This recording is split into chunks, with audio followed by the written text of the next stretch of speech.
Gather round, friends. It's time for Officials' Tales.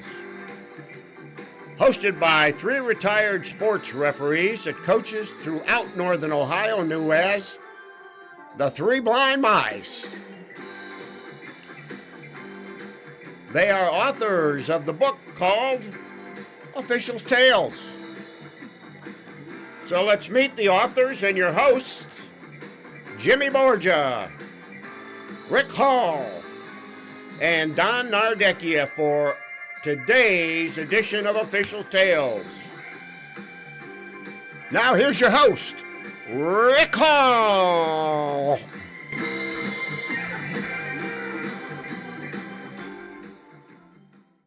Hello and welcome everybody to tonight's special edition of Officials' Tales. This is our final episode of the football preview, part 4, subsection B in this case. So, and we do have our buddy Billy Foltz on with us, and we can't wait to talk to him. But before I can do that, we're going to bring on Nardo from the woods. Nardo! Hey, yes, sir. Man, is that Bigfoot behind you or what? That's the best day of the summer, man. Outside, loving life, huh? Yeah, I did our first podcast ever from the porch, the screen porch back at our home in South Carolina. It was in March, a beautiful March afternoon, and we did it mid-afternoon. And I haven't been outside for one since, but we came to visit Norwalk, and boy, what great weather we have today. And so I said, I'm going outside and set it up. Speaking of being outside and seeing Bigfoot, there's Jimmy. oh, Sasquatch. What yeah. In that $40,000 mobile studio he's got there. Yeah. Heck yeah, baby. So, Don, you want to go ahead and introduce Mr. Foltz? Yes, sir. We'll bring him on. Mr. Second generation football official. We all worked with his dad, Dennis Foltz, for years and years and years. Got a chance to see Bill go through high school, graduated class in 91 at Norwalk High School. I had a daughter in that class. And so we've known Bill for a long time. Out of college at BG, he took an officiating class in the Toledo area by veteran official Mike Poole, who had a very nice career also besides high school, doing Division III college ball. Well-known guy in football officiating circles. And from there, Bill was an immediate hit when he returned home to do a couple junior high games with his dad and I, and an assortment of knuckleheads. I think Billy Seitz maybe as one of the games, but he did a great job just coming out of the gates, and we all thought there's a lot of potential there. So Bill worked his way, and he can explain that a little more, but he worked his way as Division III official, then a very solid Division II official, and is in the Division I ranks in the consortium that he can tell you what the name is, not that we'll probably remember, but there's some officiating groups that go together to pool their resources of people. And it also has like rungs in a ladder as far as the size of the schools and the leagues that are involved in that consortium. And it allows an official to advance and getting a little exposure at the next level until they get there, and then the next level. So Bill can explain his rise to that. It's really good to have him on with us again. And, whenever there's a MAC game, I flip it on, see who that back judge is. So I'm interested to see if I'm going to be looking in the right position this year. Billy Foltz. I've had the pleasure of working with Mr. Foltz too. So let's bring him on. Mr. Foltz, how you doing, buddy? Very good. Thank you for having me. I appreciate it. Hey, you're doing us a good favor here. Oh yeah, honored to be here. Having you guys. It's nice to hear from all the way up the chain. The high school guy. We had Bart Teemus, and we've had Mr. Riley Johnson on, and now you're on the other side of the map. As Riley calls it, the All Coast Conference now, and that's as it's called, the ACC these days. But can you kind of like go over, maybe like Don went over your lineage for the most part? Can you give us maybe like a quick synopsis of how you got to where you're at? And Nardo was pretty much correct on how it started. Is I took the class from a college, Division III college football official, Mike Poole, up in Toledo, and I, having been around the game but never really took the class before, I understood the concepts and really was ambitious with him starting with high school. He realized that, and he allowed me to work his freshman games with Dave Nowak, who was a Big Ten umpire, and Ken Kuhlman, who was a Division III official, so that I could understand their concepts, philosophies, what it really meant to officiate a game at that next level. After working about 3 seasons of high school, I went up to him and asked him. I said, "You've seen me work before. Can I do college?" He said, "Here's where the meetings are. Here's where the meetings are. You go to the meetings. You start attending them. They see you there. They say here's where the JV schedule is. Go work JV games and work with officials who are actually working Division III, and that's how you start to get noticed by them." Yeah, that's kind of, it's right place, right time. And you put in the work. I know personally, I know Jimmy can talk about this too. I mean, we see you at the rec center, working and, getting after it. And we talk about you being in the book all the time. We talk about you on the show about being in the book, and you've earned this right. It's not like somebody went, "Oh, let's just give Bill a chance," and, brought you right along. You've earned this thing. It's a grind. No one knows where Newark, Ohio is when you start doing college football. No one knows who you are, and no one knows you from anybody. So it's a grind, and you have to make your own opportunities. I went out and worked the JV schedule, started getting noticed, went to the rules meetings where the supervisor of the local Division III conference was, and he noticed me and found out I was working JV games and gave me 2 varsity games one year, and figured out I could work that and made me full time the next year. Well, there you go. Now, speaking of you being in the book, I know there's a couple new rule changes in the NCAA. We talked to him a little bit with Riley. You want to like maybe take 1 or 2 of them and give us the Bill Foltz the Bill Foltz description? But as a back judge, it's almost as if some of the rules I think about, and some of them are like, if you want to ask me anything about stemming, I just know that the defense can't say, it is reserved to say move or stem. That's the only thing I know, because that's the only thing I'm going to hear. The line of scrimmage people are the ones working that out. But as far as like the injuries is, I think it's a good change. I'm not a doctor. I'm not a medical professional.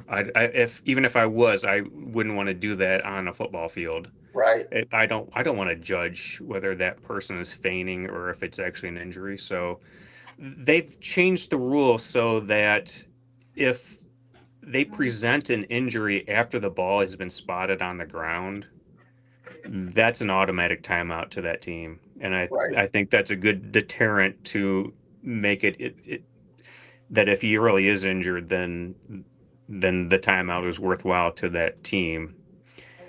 So I think that's a good change. So they need to be down before the ball is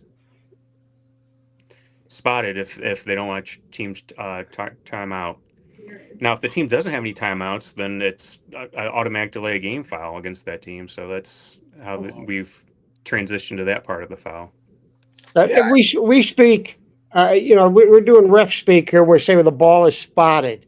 For people that don't know exactly what that means, the ball is spotted when it's retrieved from the previous play and passed into the official that's actually putting the ball down where it will be, where the snap will occur. Once that ball hits the ground, that ball has been spotted, and that's where you no longer can go down, Right. uh, and that's where there was a, you know, defense wanted to slow the offense down, and Right. they would wait till the ball is spotted, and then they'd look when maybe even let a team breaks the huddle or something. Somebody just buckle his knee and go down, and they'd stop things. So it was a free timeout, basically, to slow the team down that had the momentum. And so this, like you say, the timing is the key thing on this, and it takes any judgment by the official out, as if is he faking it? Is it legitimate? If a guy goes down after the spot, it's just like jumping off sides, in a way, except the penalty could be an assessed timeout. But it's black and white. It's not judgment involved.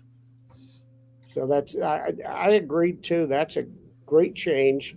And what Riley had, being that he's a referee, he did a lot of speaking to the teams as he was going around doing scrimmages.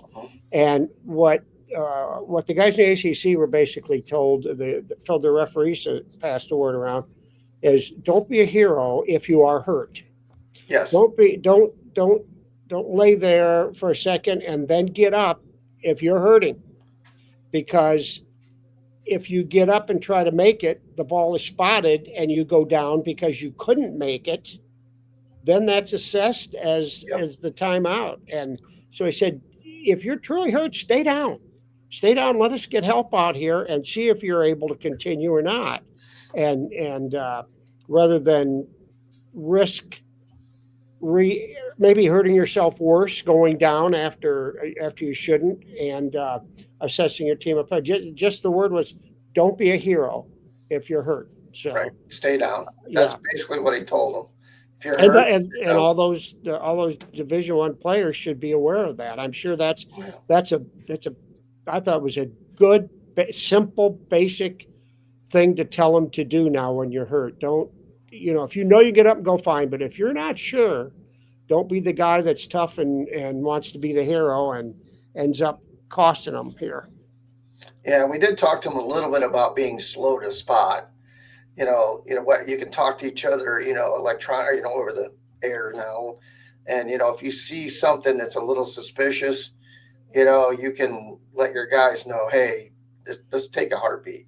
Yeah. And let's make sure, especially concussions and, after a hard hit or, you can kind of tell, and then I guess the next thing, we did talk a little bit about this. He talked about the T signal, and you said it's been wiped away. So you want to get into that a little bit? That kind of is in your realm, I believe.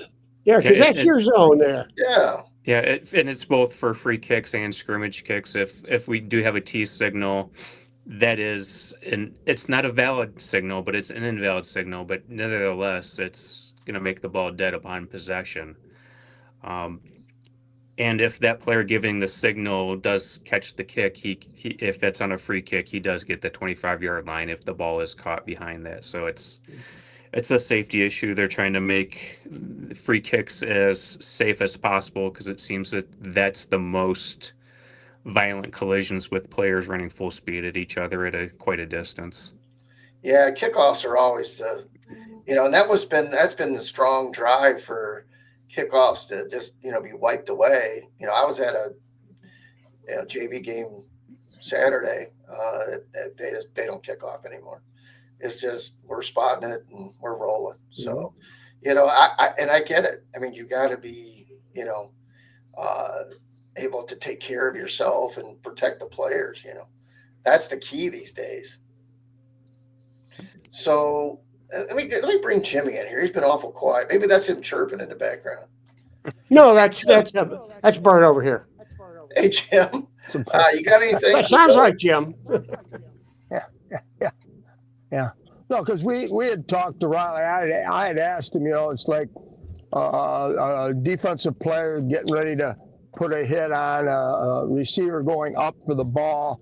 And as he's going to make his tackle, it looks like he's going to get him maybe waist, a little bit above. Now all of a sudden your receiver, your running back, whatever, is starting to come down. Now you're butting heads with him, and you're kind of screwed. The defensive man is in a way, at least I would think. So if you're talking about targeting, there's got to be several factors for that to be a foul, and one is an indicator that the defender is presenting some sort of thrust or lowering the head or jumping up into the defenseless player. So, and there has to be some sort of force with that. Who is the player attacking? Who is the player that is initiating that contact? Who is the player absorbing the contact? Because if a defender's just absorbing the contact to make a tackle, then he's not really exerting any force for that sort of foul. Well, now that leads me into the opinion question. Okay, we're not going to send this to the MAC or the Big Ten. This is your opinion. What do you think? Now we asked Riley the same question. Do you think that your leagues will ever go after or change? I shouldn't say go after. Change the rule on targeting so it's not an instant ejection. Well, we're going to always follow the nation. The COC is going to do whatever the CFO does. It's going to be we're not going to differentiate between our rule and what the nation does, because it's at this point the conferences are trying to align so that the rules are basically the same and the philosophies throughout the whole country, so that especially if they're going to expand the playoffs, that if you're going to have more non-conference play beginning of the season, because I mean Ohio State's playing Texas, the loser's not out of the playoffs like it would have been historically in the past. This would have been an elimination game in the past. But so you're going to have more non-conference in the beginning. You're going to have an expanded playoff with a lot of non-conference. You want consistency throughout the playoffs, so we're always going to follow what the nation does. Okay. Well, I don't know if the news was big up north here, but last week the SEC agreed and announced that they're going to go to 9 conference games next year. The ACC and the SEC have been at 8, while the Big Ten and the Big 12 had been at 9. So, in the case of South Carolina, they always start with an out of conference Power 5 school. Now they'll have their 9 games, and their last game is against Clemson, and so they're gonna have 11 of their 12 games are going to be major games to play. You won't see the games against the cupcakes where those teams come in, get their check, keep their program afloat, take a beating, and who wins? The guys playing the third and fourth squads on the team that wins, because they're going to get in. And so you're going to see less of those games and more big, because the SEC is told that you're going to have 9 conference game and 1 Power 5 non-conference game is what you have to play. Some of them, like South Carolina, will have should have 2, I would suppose, and so will Georgia, because they have a big one against somebody that's not in league, and they always end up playing Georgia Tech's last game of the season. So and the Big Ten's doing that. They already played 9. Ohio State's opening up with this bruiser of a game against Texas. So their schedule is going to be loaded, and it's good because there'll be quality wins instead of those wins against the Woffords and the Georgia Southerns and the Bowling Greens and Kent States and whatnot. The wins are going to be really meaningful coming down the stretch to get in the playoffs. So I guess one thing we didn't ask Riley. So, like, say, I know you got a game coming up this weekend. What's your preparation for this game? Other than, obviously you're reading the book, you're working out. Are you doing film study of the teams? Are you looking at tendencies? I mean, what do you guys do to prepare for Saturday? But week one is always untypical because you don't have, especially with the transfer portal Right. and a lot of coaches changing staffs, you don't have really that scouting ability to go look at film for the teams in week one because they're changing tendencies, they're changing players, they've graduated, so it's you might. I watched the last game that the team played last year just to get that feel of what they were doing last year, but week one that could very much change. But starting week two, you review your previous game film, you enter all your fouls in, anything that is questionable, you need to notify your position coach about. You have to put that into record. Then we have a crew communication on things that we need to work on or things we did correctly. Break down the position by your judgment, by your mechanics. Mm-hmm. So that's just the game you had the day before on Sunday. Just get all that done on Sunday. I hardly ever watch NFL games because I'm just so immersed in my own game film from the day before. I would imagine. Then you start scouting. Then you actually have, starting week two, you have a basis to start scouting the next week. Get that film in. Hopefully Monday or Tuesday, because Wednesday's rules meeting, Friday's travel. I start packing my bag. I started packing yesterday. It's Tuesday when I start packing my bag to get ready. You have so much limited time to get stuff done, so it's got to be a routine. You got to be consistent, and just make sure that, like, when the toe hits the leather on Saturday, you're already mentally there. You've already gone through everything. You haven't changed any of your process, any of your habits, so that you're ready. And it's almost as if it's just football at that point. So there's gonna be a crowd and there's gonna be coaches, but you're officiating football at that point. Mm-hmm. You're game day ready. You're mentally ready. And you made sure you had your shoes, right? We're just checking. Because one of our partners I've never worn band shoes on the field. I can confirm that. Speaking of never wearing band shoes. Oh, did that happen?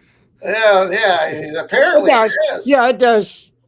This happens. It's kind of a repetitive thing, but I'm not real sure. But speaking twice. Well, speaking of that, have you had anything, even in high school? Have you ever had like something that was just so crazy it just stuck in your mind and you're like, holy smokes, I'm never gonna forget this? I did have a high school game where the coach told me there was too many men going downfield on a punt. And I just was like, I was so dumbfounded. I was like, I have no idea what you're talking about. He's like, well, you should. You're the official. I was like, well, how many players do you think can go downfield on a punt? He's like, I don't know. You tell me. You're the official. You should know the rules. I'm like, 10? He goes, why 10? I was like, well, I don't think the punter can go downfield. And he just was like, so, the glazed eyes. I was like, okay, I guess this conversation's done. Oh, yeah. But I don't think I was dumbfounded, but I wasn't.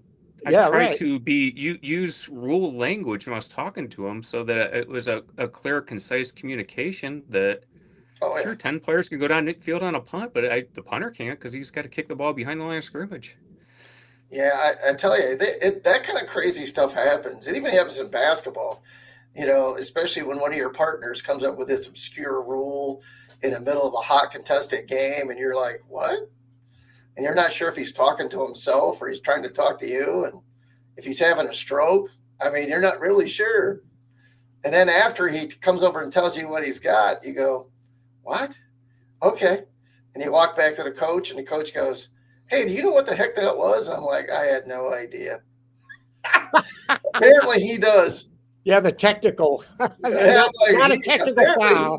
The technicality of a rule that you never hear explained, and we could have just said foul, whatever. But I'd never seen that happen in a game, and that's a said, false double foul. And I told Rick, I got false double foul, Rick. He goes, you got what? I said, a false double foul. It's like, weren't you paying attention at class when I was teaching that? It happened one time in 40 years, but it was. what the hell is he talking about? He goes over to the coach when he calls him over. And it's a coach at Perrysburg. I mean, Oh, yeah. he's a Dave, good yeah. coach. Says, he goes, what's Don got? Rick goes, I don't know, but if Nardo says, or you go, what the hell's a false double foul? And He Rick goes, goes, yeah. I don't know, but if Nardo called it, it's a false double foul. I'll have to look this one up later. Yeah, Well, yeah. I did. We got it right. Oh, we got it right. But it's like that. I mean, we and even in football, we get crazy stuff. We were talking to Riley about it. He was cracking up. Crazy stuff that Don had, the crazy stuff that I had, and it's just one of those things that Friday night football, Any given Friday, small towns is, as I always say, if you go to any local football meetings, when they start talking about crazy shit that's happened, it's usually in Plymouth or somewhere around that Mason-Dixon line, which is 224. It's somewhere in that neighborhood. It's always something crazy. I'll tell you, it's like, what the hell? I think you've seen it all, but you haven't. Yeah, it's just, oh boy, it's insanity. So, guys, you got anything else for Bill? Yeah, I know these guys told me they see you working out down at the rec center in the off season and stuff. I tell you, there's a difference between a college official and a high school official. Because man, I never had ice cream during football or basketball season, but by God, come April Fool's Day, this fool started going for ice cream at night. The treat was on again until about the end of July. Then it was get ready for football. So yeah. Yeah, now they see you working out down at the rec center quite often. Oh yeah, he puts in the work. Yeah, these kids are athletes. You got to keep up with them. I every year I get older, but they're still 18 to 22. So it's That's right. Yeah, right. You have to stay with it every year, and I how do I say this? I have to present a physical appearance because every one of my games is filmed. Mhm. Right. So there is a perception you have to be physically fit. The coach, your supervisor, they're all judging you by how you look. Of course. My season ended last year on December 28th. I think that I tried to give myself 2 weeks of not working out, and then I just was like, no, I got to get back at it. It's just something you just got to be consistent with all year. Otherwise, you're just going to lose it, and your age won't let you get it back. Yeah, that's true. Right. When it's gone, it's gone. Yeah, we talk about that in the book where, Jimmy was away from us for, it was probably about a year, I guess, pretty close to that. And, he came back with us during one of the biggest racehorse kind of games, boys game. And, he's walking around the table and all nervous. And he says to me and Don, he says, boys, because I'd be lying to you if I didn't tell you I was nervous. I looked at Nardo and said, you're nervous. What do you think about A us? little nervous. I'm like, A little. bro, we're out here with you. At least I was honest. Oh, you were, so was I. Yeah. Well, yeah, I give you a lot of respect, Bill. I mean, we talk about you on the show all the time. I'm sure your ears are ringing, but we give you a lot of props for everything you've accomplished. I mean, I know I speak for the guys when I say that we couldn't be prouder of you. We've known you a lot of your life. Don's known you more than us, but and I've had the pleasure of working with you, and I know it's a blast out there, working with you. And for us, you're like the standard bearer for us. You're like what the young guys that are coming up through the class should really want to be. Work their way up. Don't just stay here and stay stagnant. Move up, and because I'm sure you guys are just like we are. We need officials badly, good ones. Two Yeah. quick questions. I know there's a lot of movement between leagues. Uh, did the MAC stand still, or did somebody leave? We had maybe 3 guys promoted to the Big Ten from the MAC, and Okay. therefore three. I think it was about 3. None at my position, so it was a very. We had a big movement like 2 3 years ago, Mhm. but it was a minimal movement. It wasn't a very large at all, but it's everything. Everybody went from the Big Ten came from the MAC. Everybody that got to the MAC came from the Missouri Valley, so it was a very The transitional the ladder. latter. Yeah. Yep. And uh, how many the teams? Number of teams in the league, did that stay the same, or there's some movement there? We added Massachusetts, and UMass. next year Northern Illinois is leaving. Okay. So we're going from 12 to 13 back to 12. Well, 1 year, 13.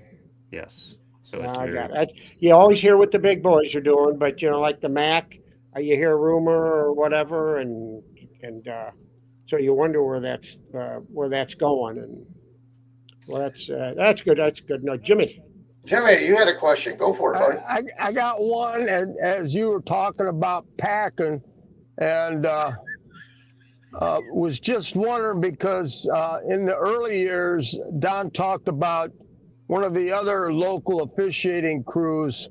They had stopped and they got to talking about doing their laundry and stuff like that. And the one guy says, I just come home and I throw my bag at the bottom of the stairs and let my wife get it.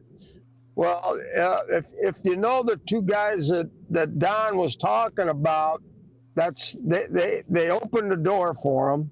So as I know, one of them was the man that was behind this one. He decided to grab one of his wife's undergarments and throw it into this guy's bag. So he throws the bag down when he gets home, and the next morning when he's still sawing some logs, all of a sudden they're hearing this scream of, what the hell's this doing in here? Now, just for the heck of it, do you do your own laundry, or do you have Paige do it for you? Oh, I absolutely do my own. I've been doing my own laundry since 7th grade. Ever since since I started playing football. I was like, Okay. I wanted to make sure my uniform was clean. If I was something needed to be done, I did it myself.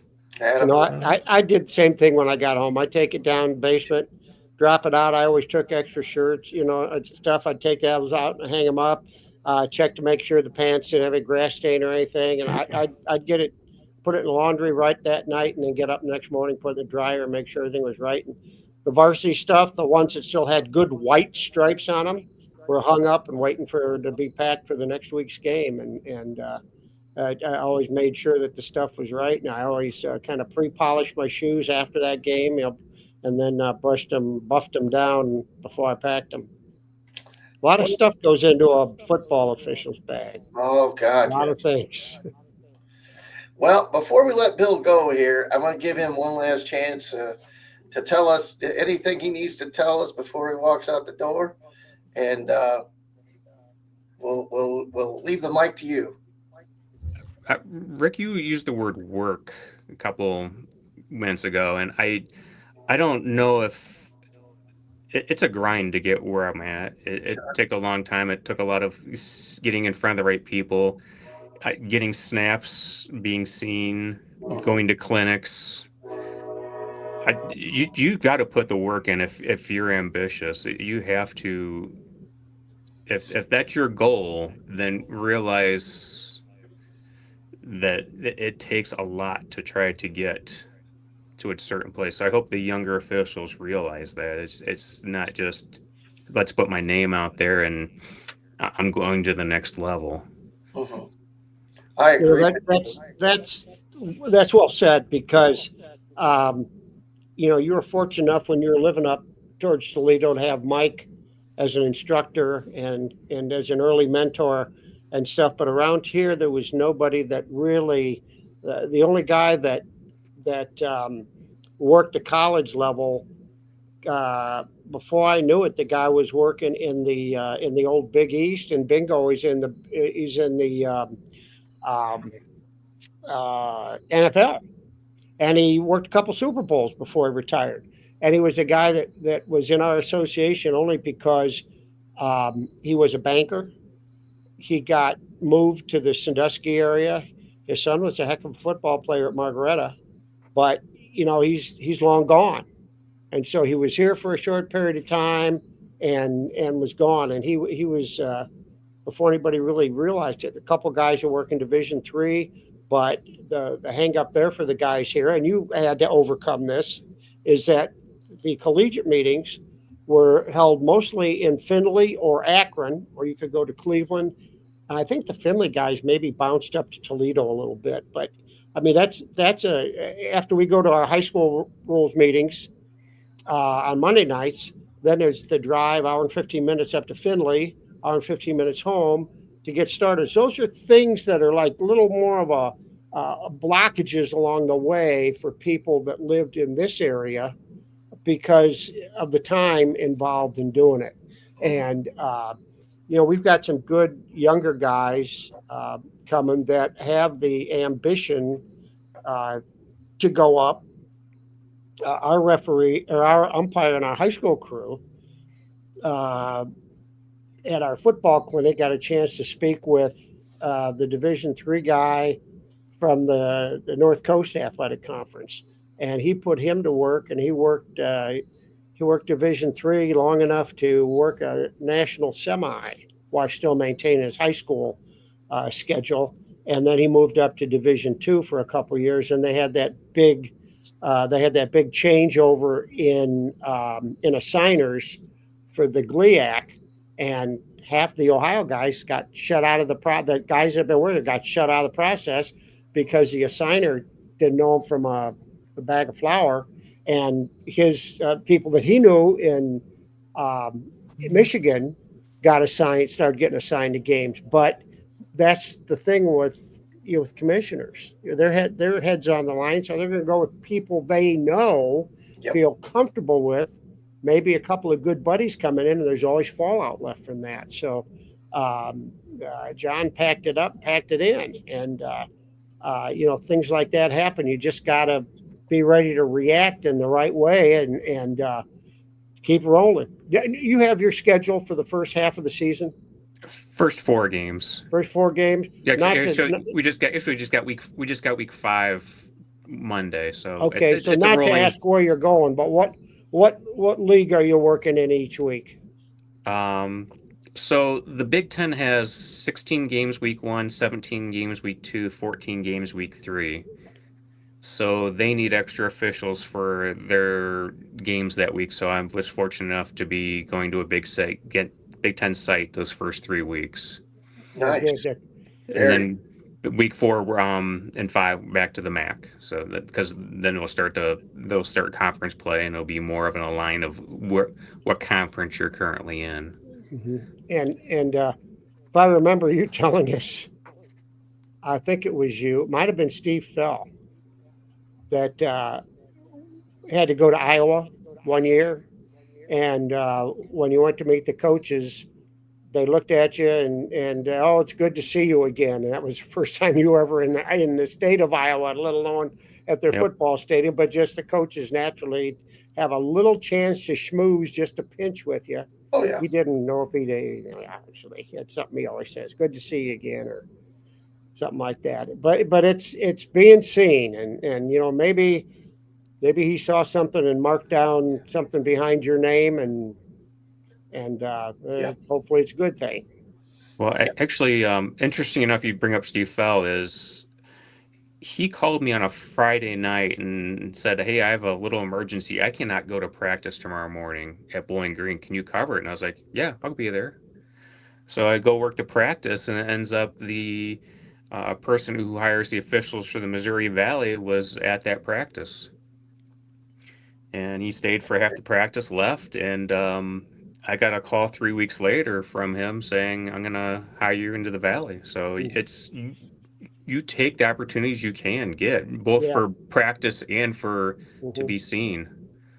Oh So yeah, it I was, I accepted something I wasn't, 12 hours notice to go to a practice site, and I was taking it, and I went there, and was fortunate enough that that signer was there, saw me, and I was prepared mentally to see that he was there and not panic and do my work and present my product on the field.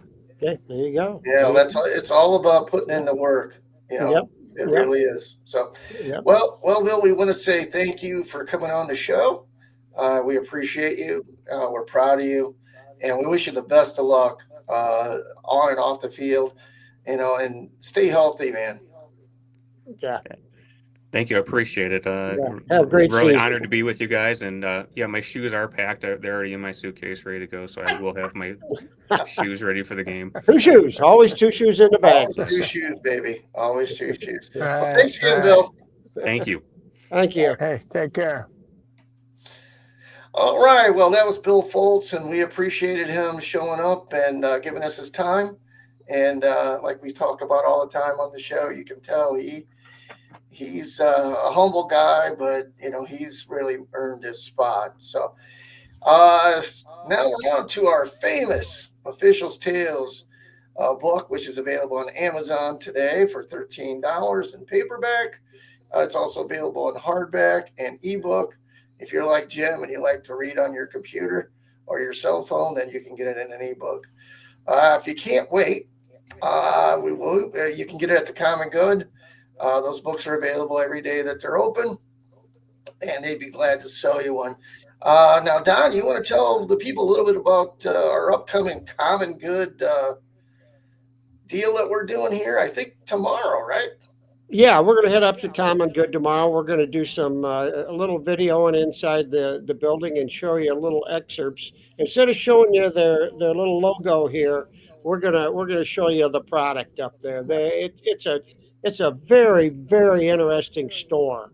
Uh, and if you need something for your wife or your girlfriend, you just don't have an idea, stop in up there. The gals will take care of you. Tell them what they want. They've got a little bit of everything. It's a store to go in when you're not looking for anything, and then you find something you actually didn't know you were looking for, and hey, I want that. It's just really neat that way. And so they're open Tuesday through Saturday from 11 to 6, and on Saturday they're 10 to 6, I believe. I've got all my notes are back in South Carolina. Can't quite see them, but they're one of the stalwart businesses up on West Main Street in downtown Norwalk. Well, I want to thank everybody for joining us. And, like I always say, we're very blessed to be able to do this. God's given us the opportunity to work together and write a book. I mean, you got these three guys writing books. That didn't come from us. Yeah. So, Yeah. and I want to say thanks for watching our shows, and you guys have really been pumping up the numbers. I think the last show was, the show before last is somewhere around 400 now. So, Yeah, you missed any of our series this month, go back and look them. John Livengood was a great interview, talking about the differences in preparation for a foot game, the off-season preparations, how it has changed over the 32 years that he was coached, 33 years that he was coaching. And he talks about the most important thing that a coach will tell you, and that's culture, and how his culture got established at St. Paul.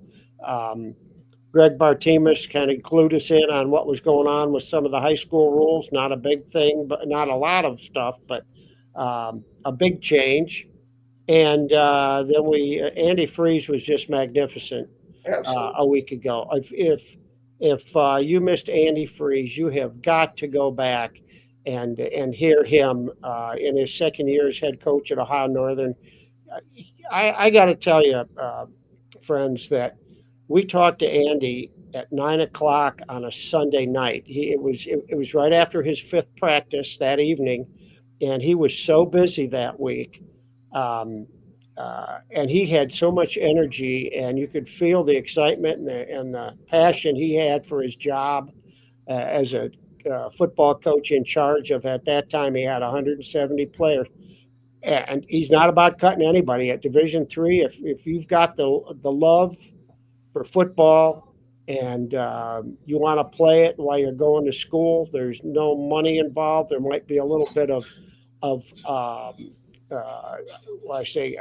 academic. If you're a good student in high school playing football, Sure. you get some academic monies and stuff. But Andy you can tell this guy has something special as a coach, and he loves that Division III. He came from Division III. He loves it. So you've got to hear that one. That was a great show. All right, Jim, you got anything to say when we're closing here? No, I think you just like said it all. I got one thing though, and I when I was watching the program with Riley on it, and they're talking about cramping up, I was surprised that Don didn't bring up the mustard thing about the cramps and stuff. That stuff works, by the way. I'll tell you what, that's yeah. a great story in the book, and most of the book is about us, our families, our development, whatnot, and a lot of stories from basketball. But Rick's got a little bit of football in there, and I put in some funny stories from my years on the football field. And you're right, that one that story that we called it "Pass the Mustard."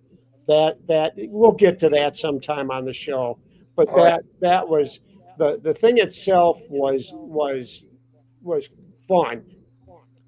But what happened later, another night, when our referee, in fact, Bill's dad, Dennis Foltz, got a cramp in a pizza restaurant afterwards. And what happened there as a result of that, and what was said, was just one of the ball bustingest laughs on a table you'd ever want to hear. So we'll hit that sometime. Hey, Bill just texted me. He said he's still watching. He goes, "We use pickle juice." Yeah, absolutely. Hey, why not? You take pickle juice, maybe dilute it a little bit, but pickle juice is great for cramps. On the field, in fact, maybe the trainers have it available there if they have it with them. But it puts hair on your saddle horn. Yeah. Hey, thanks for joining us, everybody. We're going to take a week off. Is that right, boys? Vacation. Oh yeah, because I'm going. Right. I'm heading up north. Yep. Up north. Up north. All right, guys. We'll see you later. Get them smash burgers. Yeah, that's on the agenda. Have a great time watching ball games this weekend. Take care.